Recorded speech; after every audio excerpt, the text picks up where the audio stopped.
Alright. In this one, Mick breaks. Comes up dry. And I'm first at the table. So what I'm looking at here straight away is the yellow balls, only because the reds down near the black can be a little bit dodgy, and I'm not really on a red, so pretty much just want to mop up this end, and where my elbow is, that yellow, I just want to be lower than that after potting the rest of these yellows, and the yellow over the pocket down the bottom, the top right of the screen there, I want to play that and then come up and bump that red near the centre pocket to be able to land on those other two yellows. So that's pretty much my plan at the moment. So just need to mop up these two, but I've landed in a nice spot here where I can just sort of screw the white ball back a little bit and then leave myself a bit of an angle to come down the table. So that's pretty much perfect. This is the shot, and I want to land down past that yellow to be able to play the other yellow and then come up the table and land on either yellow. It doesn't really matter too much, just as long as I land on one of them, I can then finish. So you can see me sort of pointing at the table where I want the white ball to land.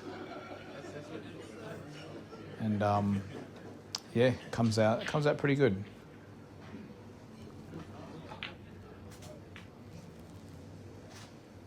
So it landed quite nicely. So now I want to play, I can play the yellow and then come back towards me, but I felt like I might be bumping into the red. So I thought by knocking in the yellow and maybe playing sort of a bit of top right, I can come up the table, off the cushion, possibly bump that red and land on the two yellows. But it didn't work out that way. I mishit it and it sort of arced into the red, as you'll see in a sec. And I end up snookering myself.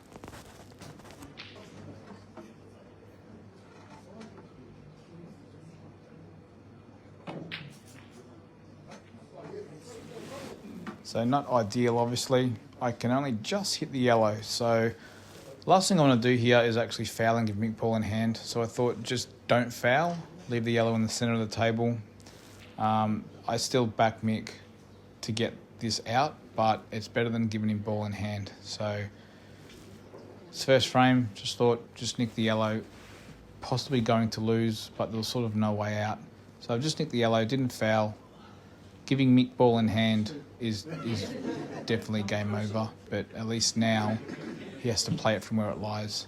So his trouble here was the red near the black, in the middle of those two other reds. He needs to land on that quite nicely, and he does that. So he's just working it out here. So if he plays the one in the centre, then it links to the one in the corner, as you can see here, and then he's on his dead red straight away. And that's something Mick's very good at, obviously, being a world champion. So you can see that he's on his dead red straight away, and he's left himself a beautiful angle now to actually sort of play, in a way, maybe a bit of an exhibition shot, but he knocks the red off the cushion, puts it in a nice spot, and then it's pretty much game over. So he sees these things very quickly, as you would, being a multiple world champion. And straight away now you can see that these balls link very nicely.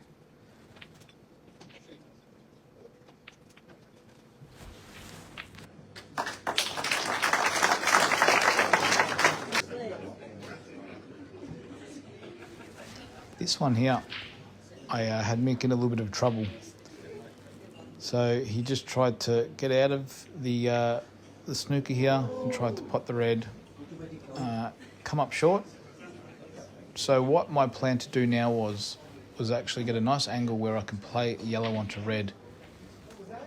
I would have liked to play this yellow here to knock in the red, and then I could sort of screw back because the black doesn't go past the other yellow that's above it. I try to get onto that yellow off this ball that I play now, but it didn't work out that way. So I had to take another ball, which was at the top end of the table, to try and get a nice angle so I can play yellow onto red and then screw the ball back. screw the white ball back. But what I found was I landed on the wrong yellow, so therefore I had to still play yellow onto red. So you can see here, I actually landed on the wrong yellow. I really wanted to play the yellow to the left-hand side, but unfortunately I had to settle for this one, and I had to play it in a way where the yellow wasn't going to follow the red in, so I had to just hit the red off centre and then screw the white ball back where I'm pointing at now. But the thing was, even if the yellow did go in, I was okay. I could then either play another pot or a safety. And if I did leave Mick an opportunity, if this yellow didn't stay over the pocket and block the 8 ball, then Mick still had a very tough black ball. So played a really good shot there, put him in a lot of trouble. So now it was basically just hit and hope for Mick.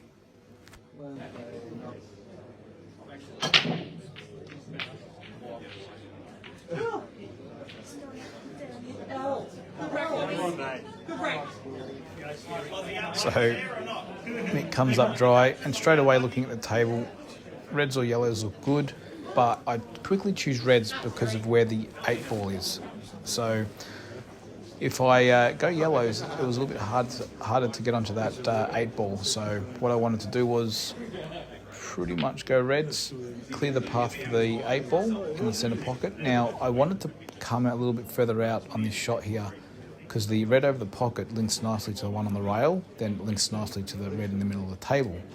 So I had to play, I had to get a better angle here. So the red over the pocket in the top right hand corner there, I played this one to get a better angle on the red over the centre bag.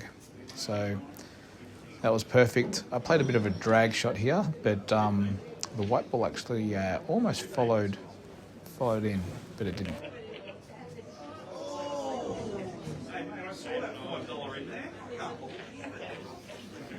So all this meant was I had to play a bit more of a timed shot here to knock the red in and hold for the red that I'm pointing at now. Obviously I wanted the white ball out about another inch, but it was still okay. The table was playing quite nicely, thanks to Alex Prager at Rack 'em Up.